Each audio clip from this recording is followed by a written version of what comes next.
Hi friends, welcome to our channel Gola 2025. Friends, ఇప్పటివరకు సప్త చిరంజీవుల గురించి 3 ఎపిసోడ్లు తెలుసుకున్నాం. ఇది 4వ ఎపిసోడు. సప్త చిరంజీవులు ఎవరు, వారి నేపథ్యం ఏమిటి వంటి అంశాలతో పాటు సప్త చిరంజీవుల్లో ఒకరైన అశ్వత్థామ గురించి, బలిచక్రవర్తి గురించి గత ఎపిసోడ్లో తెలుసుకున్నాం. ఫ్రెండ్స్, ఈ ఎపిసోడ్లో 3వ సప్త చిరంజీవి అయిన ఆంజనేయ స్వామి గురించి తెలుసుకుందాం. ఫ్రెండ్స్ అంశంలోకి వెళ్ళే ముందు నా ఛానల్ని సబ్స్క్రైబ్ చేయని వాళ్ళు ఎవరైనా ఉన్నట్టయితే సబ్స్క్రైబ్ చేసి సహకరించగలరు. అలాగే నా వీడియోలు వచ్చినట్టయితే లైక్ చేసి కామెంట్ చేయగలరు. అదేవిధంగా బెల్ ఐకాన్ మాత్రం ఆన్ చేయడం మర్చిపోద్దు. ఫ్రెండ్స్, ఇక అంశంలోకి వెళ్దాం. సప్త చిరంజీవులు. హనుమంతుడు విష్ణుమూర్తి అవతారమైన శ్రీరామచంద్రుడికి పరమభక్తుడు ఆంజనేయ స్వామి. త్రేతాయుగానికి చెందినవాడు. శివాంశ సంభూతుడు, మహాశక్తివంతుడు. సప్త చిరంజీవులలో ఒకడు. కేసరి అంజనాదేవి దంపతులు సంతానం కోసమై నిత్యం శివారాధన చేసేవారు. ఒక సందర్భంలో వాయుదేవుడు శివుని తేజస్సును పండు రూపంలో అంజనాదేవికి అందిస్తాడు. ఆ పండు ప్రభావంతో కాలక్రమంలో అంజనాదేవి గర్భవతి అయి ఆంజనేయ స్వామికి జన్మనిస్తుంది.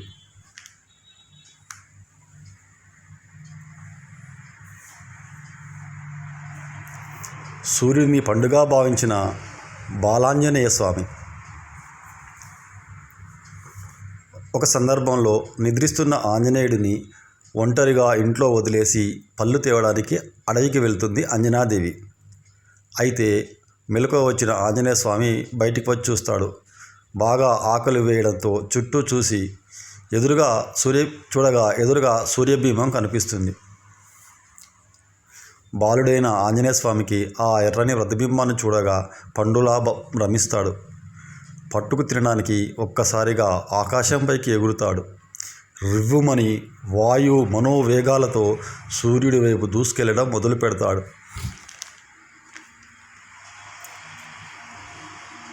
అయితే ఆంజనేయ స్వామి అలా వెళ్ళడాన్ని ముల్లోకాలు చూసి ఆశ్చర్యపోగా వాయుదేవు రక్షణ కల్పిస్తాడు.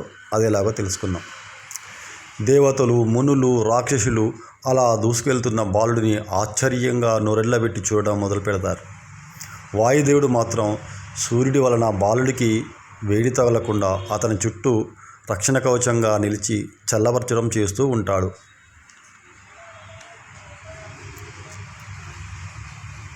బాలుడిని గుర్తించిన సూర్యుడు తేజస్సు తగ్గింపు. అమితమైన వేగంతో తన వైపునకు దూసుకొస్తున్న పిల్లాడిని సూర్యుడు గమనిస్తాడు. అతడి వేగాన్ని చూసి పెద్దవాడిన తర్వాత ఈ బాలుడు అనేక ఘనకార్యాలు చేసే మహావీరుడు అని గుర్తిస్తాడు. అతనికి వేడి తగలకుండా తన తేజస్సును సైతం తగ్గించుకోవడం మొదలు పెడతాడు సూర్యదేవుడు. అయితే ఆ రోజు సూర్యగ్రహణం. దీంతో తన విద్యుక్త ధర్మం నెరవేర్చే పనిలో భాగంగా సూర్యుడిని మింగడం కోసం రాహు కూడా వేగంగా సూర్యుడి వైపు వస్తూ ఉంటాడు. అలా సూర్యుడిని మింగడానికి వస్తున్న రాహుకు అపరిమితమైన వేగంతో బాణంలా దూసుకొస్తున్న హనుమంతుడు కనిపిస్తాడు. ఆ పిల్లవాడు తేజస్సును చూసి వెనుకంజ వేస్తాడు. ఆ తేజస్సుకు రాహు కూడా వెలవెలపోవడమే కాకుండా ఆంజనేయ స్వామి మరో రాహువులా కనిపిస్తాడు అతనికి. ఆంజనేయ స్వామిని అలా చూసిన రాహు ఇంద్రుడికి ఫిర్యాదు చేస్తాడు. రాహు తన కర్తవ్యాన్ని కాసేపు పక్కన పెట్టి వెంటనే ఇంద్రుని వద్దకు వెళ్తాడు. వెళ్ళి ఒక బాలుడు సూర్యుని వైపు దూసుకురావడం అనే విషయం మొత్తాన్ని ఇంద్రుడికి వివరించి చెప్తాడు. అయితే ఇంద్రుడి విషయం తెలుసుకునే నిమిత్తం తన వజ్రాయుధం తీసుకొని రాహువుతో కలిసి ఐరావతం అనే వాహనం మీద అక్కడికి వస్తాడు. ప్రచండ వేగంతో దూసుకు వస్తున్న ఆంజనేయుడిని చూస్తాడు. అయితే అలా దూసుకు వెళ్తున్న బాలాంజనేయ స్వామికి ఇంద్రుడి ఐరావతం తెల్లని పండులా కనిపిస్తుంది. అసలే ఆకలితో ఉన్న ఆంజనేయుడు దాన్ని ఆత్రంగా అందుకోబోతాడు. దీంతో ఇంద్రుడికి కోపం వచ్చి తన వజ్రాయుధాన్ని ఆంజనేయుడి ముఖం మీదకు విసురుతాడు. ఆయుధం ఎడమ చెంపకు తగిలి తీవ్ర నొప్పితో స్పృహ తప్పుతాడు బాలాంజనేయ స్వామి. కింద పడిపోయి భూమి మీద ఉన్న ఒక పర్వతం మీద పడతాడు బాలాంజనేయ స్వామి. ఇంద్రుడు చేసిన పనితో వాయుదేవుడికి విపరీతమైన కోపం వస్తుంది. ఆగ్రహంతో ముల్లోకాలలో గాలి లేకుండా స్తంభింపజేస్తాడు. ఈ పరిస్థితి కారణంగా సకల ప్రాణులు ప్రాణాయువు లేక విలవిలలాడే పరిస్థితి ఏర్పడుతుంది. చివరికి దేవతలు సైతం ఉక్కిరిబిక్కిరయ్యే పరిస్థితి ఏర్పడుతుంది. దీంతో ముంచుకొస్తున్న పెనుముప్పును బ్రహ్మదేవుడికి విన్నవించుకుంటారు సమస్త దేవతలందరూ కలిసి.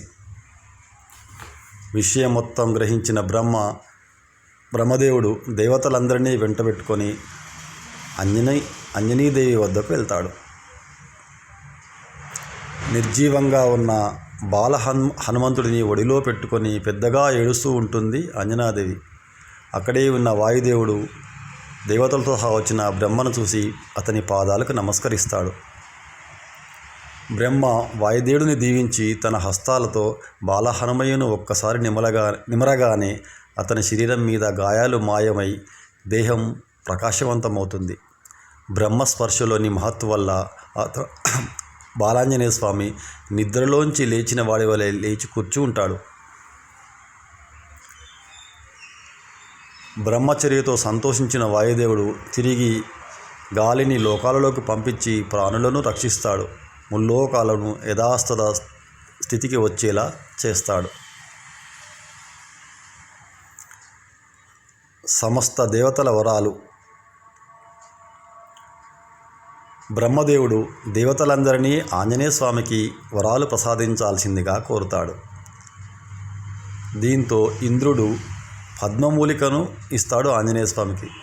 తన వజ్రాయుధం వల్ల హనువు గాయపడింది కాబట్టి ఇకపై హనుమంతుడిగా పిలువబడతాడని, వజ్రాయుధం వల్ల కూడా అతనికి మరణం ఉండదని వరాన్ని ప్రసాదిస్తాడు. సూర్యుడు తన తేజస్సులో 100వ వంతు భాగాన్ని ఆంజనేయ స్వామికి ఇచ్చి అతనికి సకల శాస్త్రాలు నేర్పిస్తానని మాట ఇస్తాడు. వరుణదేవుడు నీటి వల్ల ఆంజనేయ స్వామికి మరణం సంభవించదని వరంగా ప్రసాదిస్తాడు. యముడు తన యమదండం ఇతడిని ఏమీ చేయలేదని, మృత్యువు లేదని వరాన్ని ప్రసాదిస్తాడు. బ్రహ్మదేవుడు చిరాయునిచ్చి బ్రహ్మాస్త్రం కూడా ఇతనిని కట్టిపడవేయలేదని మాట ఇస్తాడు. కుబేరుడు, ఈశానుడు, విశ్వకర్మ అందరూ కూడా తమ పరిధిలోని వరాలను ఆంజనేయ స్వామికి అందిస్తారు. శత్రువులకు భయాన్ని, మిత్రులకు సంతోషాన్ని ఇస్తాడని చెప్పి కామరూపం ధరించగలవాడని దీవించి దేవతలందరితో కలిసి తిరిగి బ్రహ్మలోకం వెళ్ళిపోతాడు బ్రహ్మదేవుడు. ఆ విధంగా హనుమంతుడు చిరంజీవిగా మిగిలిపోతాడు ఈ భూమి మీద. ఫ్రెండ్స్, నా వీడియోలు నచ్చినట్టయితే లైక్ చేయగలరు, కామెంట్ చేయగలరు, షేర్ చేసి సపోర్ట్ చేయగలరు. అలాగే బెల్ ఐకాన్ మాత్రం ఆన్ చేయడం మర్చిపోవద్దు ఫ్రెండ్స్. నేను మీ గోల. శుభం. నెక్స్ట్ మరొక వీడియోతో కలుసుకుందాం.